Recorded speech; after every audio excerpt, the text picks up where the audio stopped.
ហើយយើងធ្វើការ stretch អានេះលើបាទមកទៅនេះមកបាទប៉ុណ្ណឹងចឹងទៀតខ្ញុំជិល furniture ខ្ញុំ copy ជើងតាំងនេះមកទៅអានេះសាច់ក្រោតនេះទៀតយើងមានប៉ុណ្នេះហ្នឹងហើយ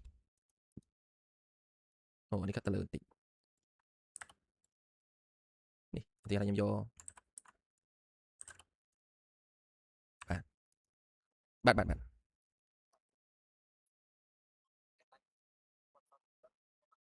ហ្នឹងទូទៅអាចយក4ហ៊ុនទៅ5ហ៊ុនបាច់ធំពេកទេហ្នឹងបាទបើយើងទុកសើប៉ុណ្ណឹងដើម្បីទី1វាអាចងាយស្រួលដល់ការងារឥតដែរបើសិនជាគាត់ធ្វើទៅណាមួយការងារដែកដែលកំពុងតឡើងជាទូទៅដឹងតែមានហើយអញ្ចឹងគាត់នៅបោកនៅអីទៀតគាត់អាចថានៅសល់ gap ខ្លះដើម្បីគាត់ធ្វើការរបស់គាត់តែយើងយកធំពេកទេវាធំវាមានលក្ខខណ្ឌមួយតតែតសហ្នឹងនៅកន្លែងតសកែងព្រោះតសកែងតសរៀងទូចទេតែពេលតសរៀងទូចវាធ្វើឲ្យទីតាំងនេះហ្សឺនេះវាអាចនៅសល់រៀងធំអញ្ចឹងអានឹងអត់ជាបញ្ហាទេជាទូទៅគឺដឹងតែវារៀងធំចឹងហ្មង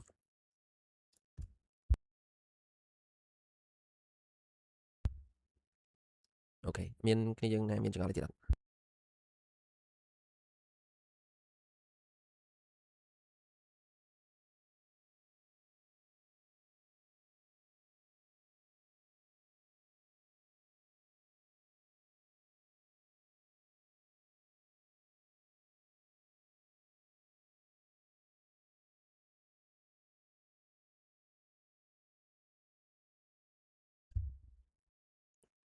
តោះអញ្ចឹងយើងតទៅមុខបន្តិចទៀតហ្នឹងហើយបាទសម្រាប់កន្លែងនេះគ្នាយើងមានចង្អុលហើយ taper នេះហើយមានអ្នកធ្លាប់គូប្រភេទមកកាត់ហ្នឹងអត់មានចង្អុលអាចសួរបានអត់អីណា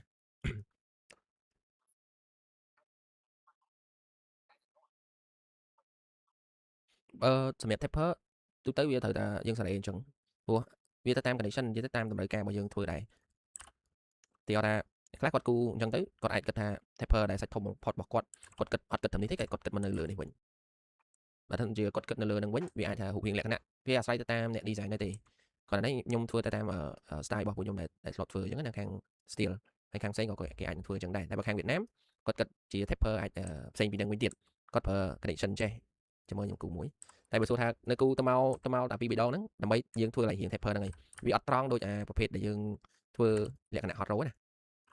នេះដែលរបស់វៀតណាមគេធ្វើ connection ចេះវិញអត់ដែលឃើញហ្នឹងឯង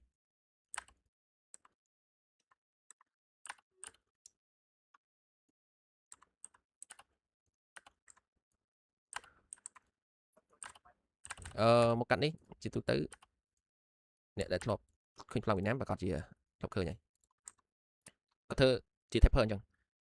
ប៉ុន្តែនេះគេអាចយកប្រដេកអញ្ចឹងទេមានន័យថាដល់ពេលរបស់គាត់គេអាចយកវាត្រង់ចេះហ្នឹងហើយប្រឡងដាក់ចេះវិញមកតែបានដូចគ្នាទេវាអាស្រ័យទៅតាមប្រភេទដែលអ្នក design គាត់ធ្វើអញ្ចឹងទៅវាអាចចេះឬក៏វាអាចចេះតែ knee condition ដូចគ្នាគេហៅប្រភេទជា knee condition អានោះ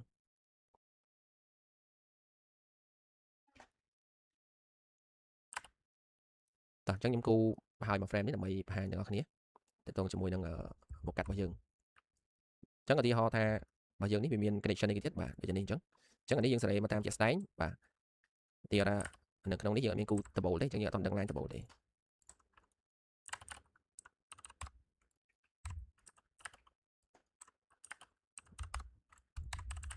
នេះថាខ្ញុំធ្លាប់គូហើយអញ្ចឹងវា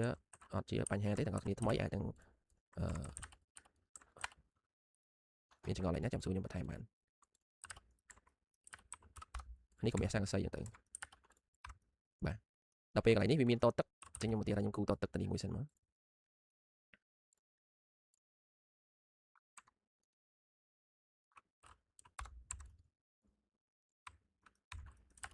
ជាទូទៅហ្មងអ្នកនរគ្នានៅកន្លែងនេះ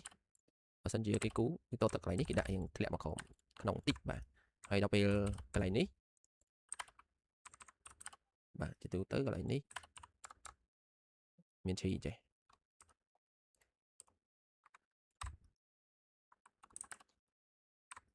ដឹងហេតុអីគេដាក់ឈីកន្លែងនេះហើយបើសិនជាយើងអត់ដាក់ឈីទៅពេលតែទឹកហូរមកពីនេះវាអាចនឹងបាទ ចូលទៅតាមជ្រាបទៅតាមកន្លែងនេះអញ្ចឹងដល់ពេលដែលយើងដាក់ជីទៅវាជួយទប់ស្កាត់តកតងជាមួយនឹងទឹកជ្រាបទៅតាមកន្លែងសង្កសីជាន់ជាមួយនឹងតទឹកយើងអញ្ចឹងវាដឹងតែទឹក 100% បើមិនចេះចេញកែខ្លះក៏វាអាចនឹងហូរមកក្នុងតទាំងអស់ដែរអញ្ចឹងវាហូរមកគឺចូលទៅតាមហ្នឹងធ្លាក់តាមកំពង់តតាមនេះមកហើយនេះសម្រាប់សង្កសីជាងយើងហើយកន្លែងនេះវាដល់ប៉ុណ្នេះពេកទេយើងអាចទុកតិចតួចសម្រាប់កម្រិតជាងសង្កសីភ្លីជាងជាទូទៅ7ភ្លីហ្នឹងកម្ពស់វាអាចទង់2ហ៊ុនជាងបាទ2ហ៊ុន3លាហ្នឹងហើយនៅកន្លែងនេះវាអាចនឹងមានជីបាទគេហៅជីជើងជាងកន្លែងនេះវានៅពេលដែលយើងដាក់ទៅវាស្អាតម្យ៉ាងបាទយើងអត់ឃើញសង្កសីយើងតែតងជាមួយនឹងកន្លែងជាងឥដ្ឋវាមានលក្ខណៈចំហពោះអត់អាចថាខាងឥដ្ឋគាត់រៀបទៅគឺស្មើហ្មងឯងគឺនឹងមានចេញចូលខ្លះអញ្ចឹងកន្លែងនេះវាជួយបិទបាំងបាទកន្លែងអត់ស្អាតរបស់ចុងសង្កសីផងជាមួយនឹងការងារឥដ្ឋនេះផងហើយនឹងការពារកុំឲ្យបាទមានមុតដៃបន្ថែមទៀតផងអានេះគេដាក់ជាប្រភេទឈ្មោះវាគេហៅ base trim នេះ base trim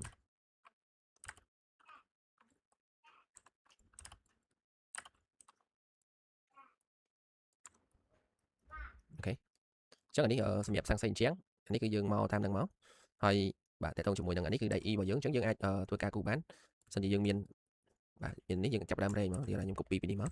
ជាទូទៅកន្លែងនេះអាចយកកម្រិតទៅ2ទឹកជាងនេះនេះអញ្ចឹងយើងអាចយកធំជាងនឹងទេព្រោះវាពាក់ព័ន្ធជាមួយនឹងព្រំបើសិនអ្នកគ្នាយកធំពេកបាទនៅពេលដែលជាងគាត់ដើរការងារតម្លើងជាក់ស្ដែងធ្វើឲ្យកម្រិតនេះធំគាត់ឆ្លងពីមួយទៅមួយអត់កើតវាតកតងជាមួយនឹងចុងសង្កសីយើងបើគាត់ដើរអត់ប្រយ័ត្នអាចនឹងជន់នៅកន្លែងនេះអញ្ចឹងកន្លែងនេះជាទូទៅគេយកមកល្មមមកយើងអាចបាទឆ្លងកាត់បានផងហើយនឹងសម្រាប់ងាយស្រួលនៅក្នុងការធ្វើព្រំអញ្ចឹងទៀតខ្ញុំ copy មកបាទផាននៅកន្លែងនេះមូលត្រូវមកព្រោះយើងគូបាទពីត្រូវវិញវាអាចមានលំអៀងតិចអញ្ចឹងយើង rotate វាត្រូវមកអញ្ចឹងយើងចាប់ដើមរែងទេទៀត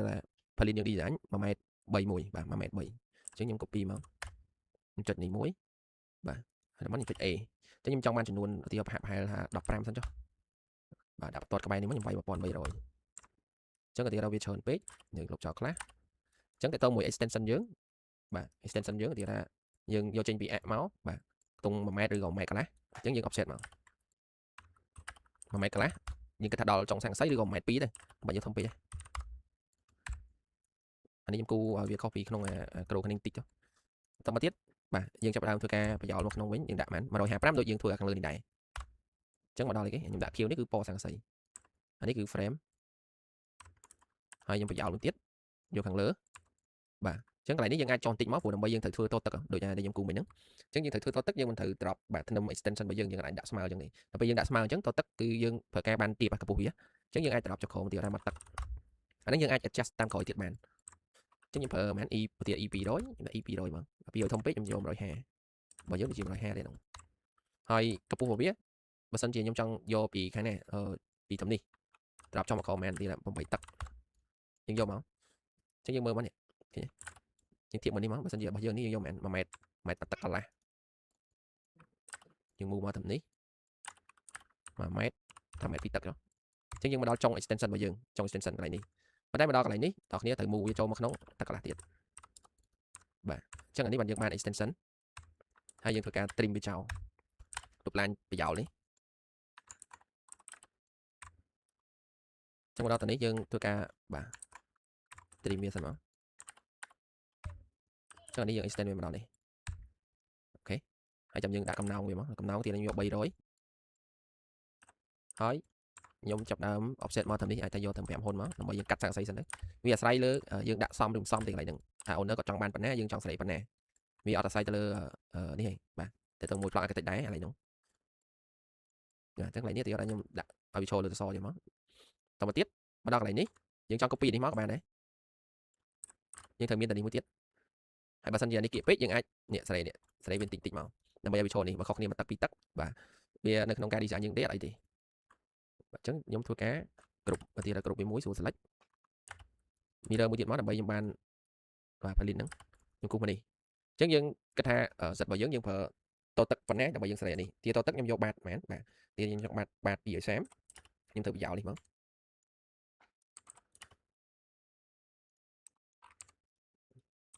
230ហ្នឹងទៅយើងបានបាតតទឹកកលមកក្រៅបន្តិច ហើយជំរឿយើងមើលទៅតាមហ្នឹងទៅថាជំរឿរបស់យើងចាក់ស្ដែងដល់ឥឡូវយើងបាន200ចង់បាន250ក៏បានបាទខាងនេះអូខេអញ្ចឹងខ្ញុំ trim មកតែនេះខ្ញុំអាចគូបានហើយនេះនេះយើងអាចសេរី Stevener ដល់ពេលដែលយើង model មែនតើអ្នកនរគ្នាសេរីបានទៅ Stevener ហើយចាំ move វានៅក្នុងតិចបាទដល់ពេលកន្លែងនេះយើង rotate វាមក sorry ខ្ញុំបិទនេះវិញសិនអូបាទ rotate វាឲ្យវាដេកចេះវិញ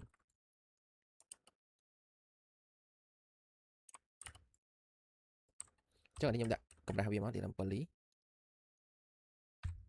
ចឹង connection វានិយាយថាយើង design យើងប្រើប្រហែល12លីបាទកម្ពស់មែនទីថា350 plate កន្លែងហ្នឹងយើង design ទីថាប៉ុណ្្នឹងចុះចឹងយើងយកមកដាក់តានេះមកតានេះខ្ញុំ trim ចោលសិនចាំយើងស្លេកតាមក្រោយចឹងទីថាកន្លែងនេះខ្ញុំមាន plate ដប់ទៀតយើងអត់ប្រើតែប៉ុណ្្នេះទេចឹងខ្ញុំឡើងទៅលើ10តានេះវាជាច្រើនពេកហើយ350ខ្ញុំយកថាបាទប៉ុណ្្នេះទេទីនឹងគូមកប៉ុណ្្នេះហើយ plate ហ្នឹងយើងចង់ប្រើ plate ដប់ជាមួយនឹងតសចឹងយើងត្រូវដាក់មកចេះហើយដល់គ្នា move នេះមកចេះយើងមើលមកវាអាចខុសពីអានេះបន្តិចប៉ុន្តែខ្ញុំនឹងបញ្យល់ដល់គ្នាថានេះដល់នេះអញ្ចឹងអានេះយើងប្រើជាមួយនឹង slab អសដូចគ្នាហើយ slab អសឡើយយើងគឺត្រូវchiaចេញកន្លែងនេះព្រោះដើម្បីវាពាក់ព័ន្ធជាមួយនឹងstrength យើង design យើងអាចប្រើកម្រាស់ slab នេះមកចាប់ជាមួយនឹង connection របស់កន្លែងនេះទេវាធ្វើឲ្យកន្លែងហ្នឹងវាឡើង strength ខ្លាំងបាទតើតើមួយការ design អញ្ចឹងគេអាចប្រើជា plate ដប់អញ្ចឹងទៅដើម្បីវាជួយកាត់បន្ថយការសកត់ឬការកាច់របស់វានៅកន្លែង slab ហ្នឹងដែលវាស្ដើងពេកណាអញ្ចឹងទីកន្លែងនេះគេអាចបាទកាត់អញ្ចឹងទៅហើយនេះកាត់ចោលហ្នឹងហើយយើងមើលទៅបើសិនជាតទឹកយើងគិតថាប៉ានេះវាជ្រៅពេកទៅពេលដែលយើងលើកតទឹកឡើងមកលើអានេះយើងអាចកលឡើងទៅលើតិចទៀតក៏បានដែរតែតោះមកនេះអត់ជាបញ្ហាទេដាក់មកនេះតិចមកបាទ sorry ដាក់0នេះអានេះទៅមួយ taper ហើយនៅពេលដែលបងប្អូនគូហា taper អញ្ចឹងបានហើយខ្ញុំគិតថានៅពេលដែលយើង import វាចូលបាទ import វាចូលសម្រាប់គូនៅក្នុង modeling របស់យើងវាងាយស្រួលជាងយើងបាទគូ draft នៅក្នុង program អញ្ចឹងអានេះជាហេតុផលមួយដែរដែលខ្ញុំបានប្រាប់ថាបើសិនជាវាជាលក្ខណៈ taper អញ្ចឹងយើងគួរតែគូវានៅក្នុងនេះទៅ AutoCAD ទៅបើសិនជាត្រូវវាមានស្រាប់យើងយកមកបញ្ជាន់ឬក៏ import នៅក្នុង program របស់យើងដើម្បីធ្វើវាជា reference ដើម្បីយើងបង្កើតមុខកាត់ទៅតាមឲ្យត្រូវទៅតាមហ្នឹងហ្មងឲ្យតែមានជាលក្ខណៈមុខកាត់អញ្ចឹងគឺយើងគ្រាន់តែ import មកបាទបង្កើតមុខកាត់តាមគឺយើងបង្កើតជា modeling បានហ្មងព្រោះ grid ផ្សេងវាជា grid end frame ទេបាទមុខកាត់ត្រង់អញ្ចឹងវាងាយនៅក្នុងការ model ជាងប្រភេទនេះ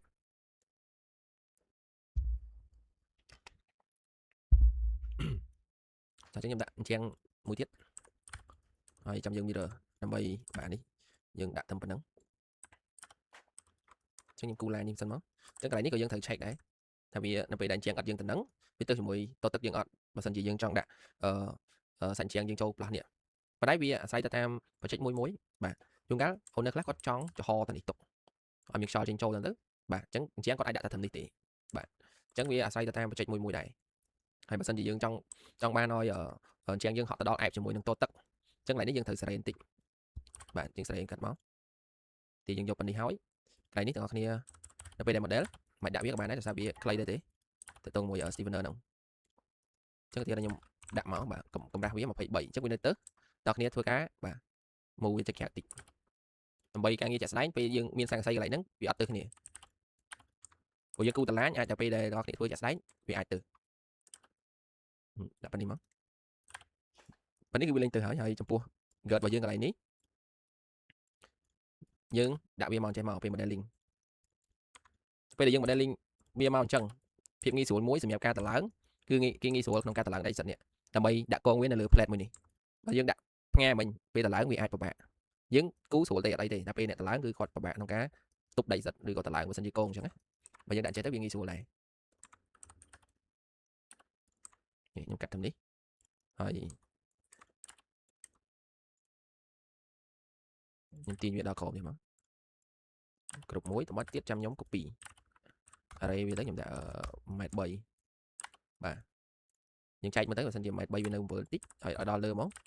4ទៅ1.3 ទឹកកន្លះទៅsorry 4 mét 3 tấc cả là nè